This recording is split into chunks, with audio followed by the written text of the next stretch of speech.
עכשיו ליוזמה שמנסה ללמד יזמים ומוחות מבריקים המגיעים לארץ איך לא להגיע לניקיון רחובות, כפי שראינו בעבר, אלא להצליח בתחומם, רובם מהייטק ובגדול. כתבנו מנחם אדר מביא את הסיפור הזה. כשיוצאים לכתבה בתל אביב, הדאגה הראשונה, היכן נמצא מקום חנייה. בממוצע, תושב תל אביב מבזבז 26 דקות עד שמוצא מקום פנוי. העולים החדשים שפגשנו בחממה במרכז תל אביב עובדים על סטארט-אפ שיעזור לפתור את הבעיה. חיישן על הכביש שישדר לפלאפון שהתפנה מקום חנייה. הפתרון שלנו מבוסס על אספקת אינפורמציה בזמן אמת לנהג, על חניות פנויות וגם על חניות שעומדות להתפנות. לדן פאר שעלה מצרפת יש פתרון הפוך. עזבו את המכונית ועברו לאופניים חשמליות בליסינג. כולם כאן רוצים לבנות ולהיבנות בארץ האפשרויות הבלתי מוגבלות.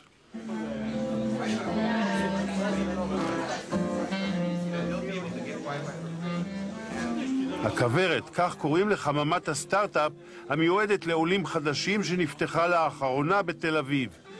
ליוזמה של קרן רש"י הצטרפו אנשי עסקים כמו יאיר שמיר, יושב ראש התעשייה האווירית. הערבוב או המיקס בין העולים לישראלים הוא מושלם.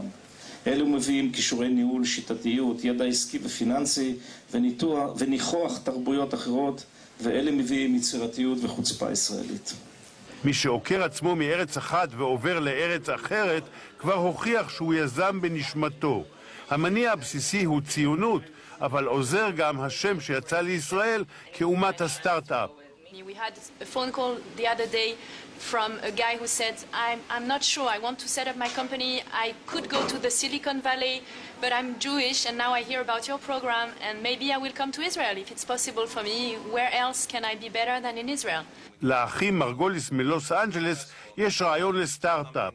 הם נעזרים בניסיונו של אמיר פישר, מנכ"ל חברת סטארט-אפ ישראלי, שמשמש כחונך בהתנדבות. הישראלים חושבים, אתה יודע, כמו הישראלים, זה הכל מחוץ לקופסה, כאילו בלי פרוצדורה, בלי שום דבר, אנחנו חותכים באמצע, והאמריקאים והאירופאים יותר מובנים, ואתה יודע, יש להם איזה תורה סדורה, שבונים איך לבנות חברה.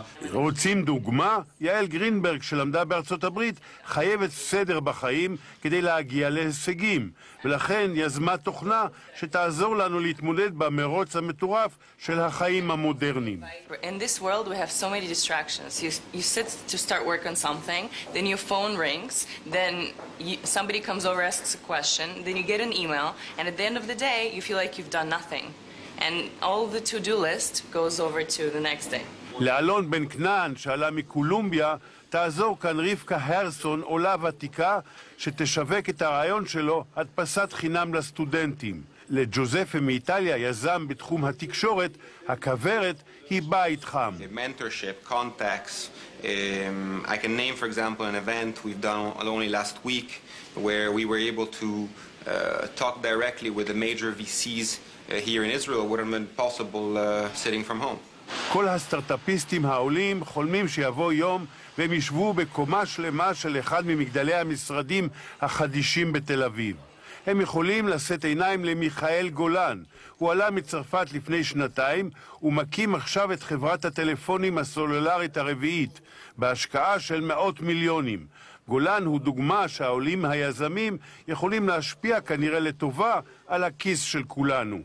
אני חושב, באסטרטגיה הזאת, במדיניות הזאת, לבוא עם דברים חדשים, בלי פרוטקציה, בלי טייקונים, בלי דיבידנדים, אבל לנסות לעשות משהו לטובת הצרכן, לטובתנו בסוף, כי כולם צרכנים. חזרנו לאחים מרגוליס. סבתם עלתה לארץ בעלייה השנייה לפני כ100 שנים.